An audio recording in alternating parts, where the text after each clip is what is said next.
Air banjir yang mengenang membawa banyak sampah dan bibit penyakit. Namun dengan mesin penjernih air banjir bisa diubah menjadi air bersih, bahkan air siap minum. Nah, sejak seminggu lalu mesin penjernih air ini berpindah-pindah tempat ke berbagai posko pengungsian. Jutaan kubik air yang menggenangi Jakarta sempat melumpuhkan aktivitas masyarakat ibu kota. Tidak hanya karena banjir, tapi karena pasokan listrik dan air bersih ikut berhenti mengalir. Padahal kebutuhan air bersih di pengungsian banjir masih cukup tinggi.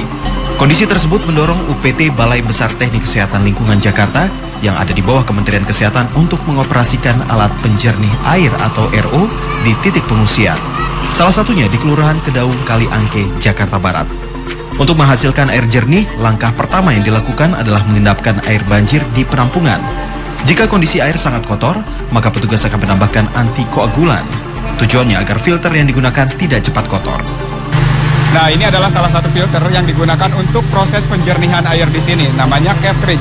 Ini yang sudah digunakan. Nah, ini yang belum ya Pak ya. Nah, warna hitam ini menunjukkan tingkat kekeruhan air. Saat banjir, biasanya cartridge diganti setiap hari. Selain cartridge, alat ini juga dilengkapi penyaring lain seperti karbon aktif dan membran semi permeable.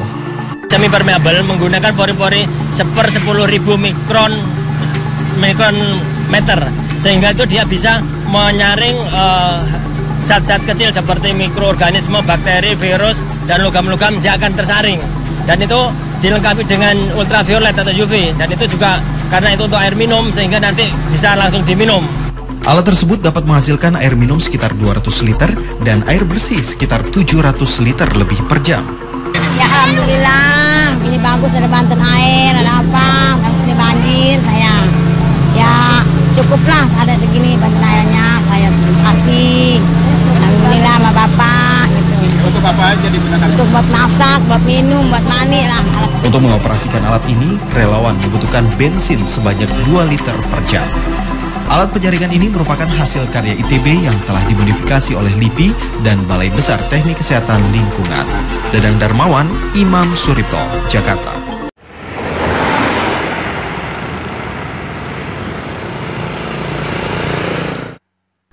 Keterlibatan masyarakat dalam pengolahan sampah dianggap sangat penting untuk pembentukan bank sampah, yakni sebuah pendekatan untuk pemilahan sampah dengan mendapatkan keuntungan ekonomi dari hasil produksi sampah.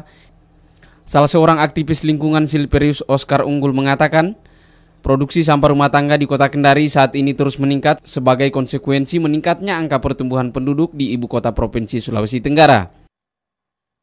Dalam pengolahan sampah ini sangat dibutuhkan keterpaduan dalam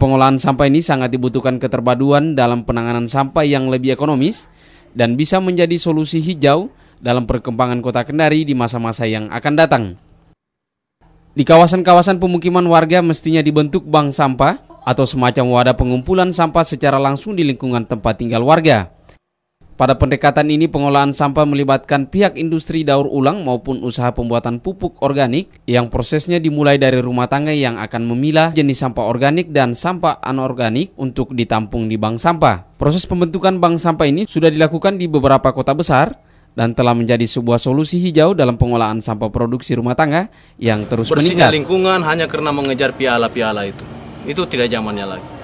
Mari kita ciptakan sebuah model lingkungan ini menjadi bersih karena masyarakat terlibat aktif dalamnya. Nah, sekali lagi sama seperti yang tadi, masyarakat hanya bisa terlibat aktif kalau mereka merasakan nilai manfaatnya dari aktivitas itu. Oleh karena itu, Gia Unggul akan melakukan yang namanya bank sampah.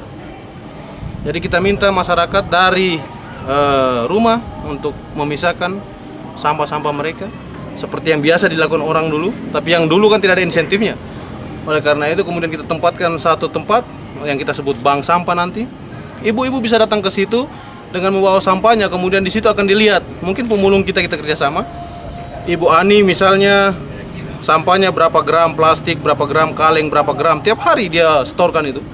Di akhir bulan kita akan jumlahkan berapa plastik yang Ibu Ani kumpulkan, berapa kaleng, berapa botol, berapa apa, dan itu akan dibayar. Agustinus Eko, Kantor Berita Suara Kendari.